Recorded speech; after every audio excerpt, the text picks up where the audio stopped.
is Diane, and I am the owner and operator of a business called Out of Ruins. And I have been operating now for 15 years, which I can hardly believe that so many years have gone by. And what's fascinating about my art is that it can go outside, it can get wet, it can get snowed on, because it's glass. It never changes color, it never looks different, and you have to clean it just like you would any window once in a while. But I've had pieces outside for 15 years that are still holding together, and it really makes for a pretty backyard in the winter time. What happens as you are a glass artist is that you always have lots of little baby scraps and leftover pieces that you don't know really what to do with.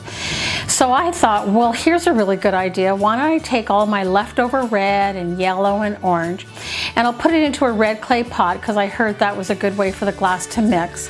And it'll land on a special paper, a special kiln, and then I would cut that nice new red color out and turn it into a poppy.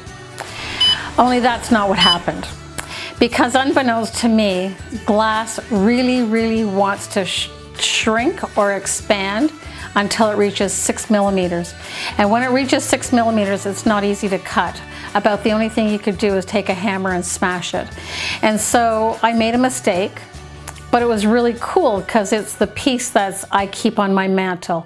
Probably is one of the very first pieces I did this way.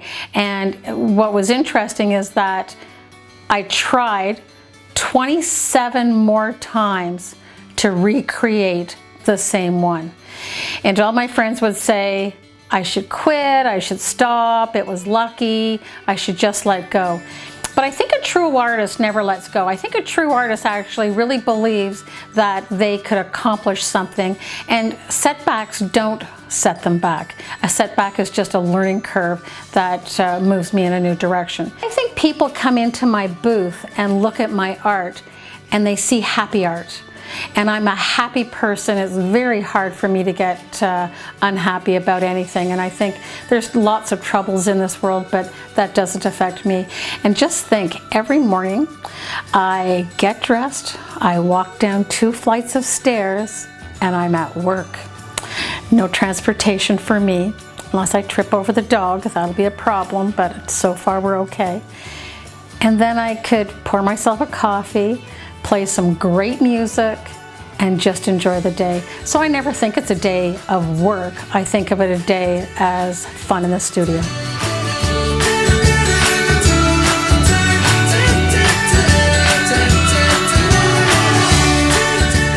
The number one question people ask is, do you make this? Because it's so far from their understanding of how it could possibly be done. And to me, I've just been handed a gift, because I believe the moment the person asks you a question, regardless of how ridiculous it is, how funny it is, how silly it is, you've now been allowed to engage in a conversation and a little bit of education too, because I'm more than happy to share a little bit about glass. And glass is sort of resurgence right now, and people really love it. But these people they just can't believe, I think, somebody who's as tall as I am could create as much as I do. I think they just think it's hard for everything we do comes out of a machine or comes from a factory. And when they see something that I do, that it's one of, there are no others, and you'll be disappointed if you don't buy it and you come back tomorrow and it's gone. There's nothing I can do to make another one. I think in my heart and soul, to be happy means to be fulfilled and not be doing something that is a challenge and a struggle. I really want to go through the rest of my life, which I'm really nearing the last portion, not the early portion. I'd really like to think and look back when I'm 95 and say what a great life I had. Every day was a pleasure. I love my husband. We've been together for 44 years. I have 2 great kids. We live in a lovely neighborhood in a pretty little house. And I think there's just nothing in my life that I could be unhappy about. So happiness is about finding fulfillment and filling your heart and soul with the things that are important to you. And family is very important to me, and people are important to me, and relationships are too.